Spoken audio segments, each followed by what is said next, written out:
কি বলেছে তোমার পীর, কি বলেছে তোমার পীর, কি বলেছে আকাবির, কি বলেছে আকাবির, কি বলেছে বাপ দাদারা, কি বলেছে বাপ দাদারা, ওইসব কিছু ছাড়ো ওইসব কিছু ছাড়ো, যদি বন্ধু পারো, যদি বন্ধু পারো, ওইসব কিছু ছাড়ো ওইসব কিছু ছাড়ো, যদি বন্ধু পারো। যদি বন্ধু পারো, কোরআন হাদিস জেনে বুঝে একটু তুমি পড়ো, হাদিস জেনে বুঝে একটু পড়ো, আল কোরআনটা বুকের মাঝে আঁকড়ে তুমি ধরো।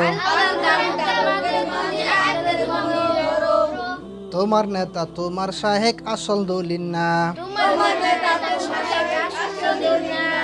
শয়তান ও সে যে ওলি সে যে দিতে পারে ধোকা। তাই বায়াত নেওয়ার আগে বন্ধু আমির যাচাই করো, কি বলেছে তোমার পীর, কি বলেছে আকাবির, কি বলেছে তোমার বাপ দাদারা, ওইসব কিছু ছাড়ো যদি বন্ধু পারো।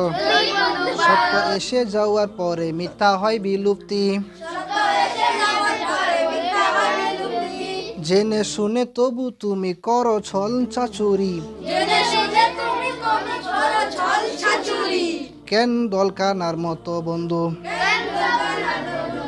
মুনাফিকি করো, কি বলেছে তোমার পীর, কি বলেছে আকাবির, কি বলেছে তোমার বাপ দাদারা, কার নামেতে করছো গিবত, কাকে দাও গালি, তোমার কাণ্ড দেখে দেয় ইবলিস হাত তালি। তাই কিছু বিষয় নিয়ে বন্ধু বিভেদ করা ছাড়ো, কি বলেছে তোমার পীর, কি বলেছে আকাবির, কি বলেছে তোমার বাপ দাদারা, ওইসব কিছু ছাড়ো যদি বন্ধু পারো। কোরআন হাদিস জেনে বুঝে একটু তুমি পড়ো,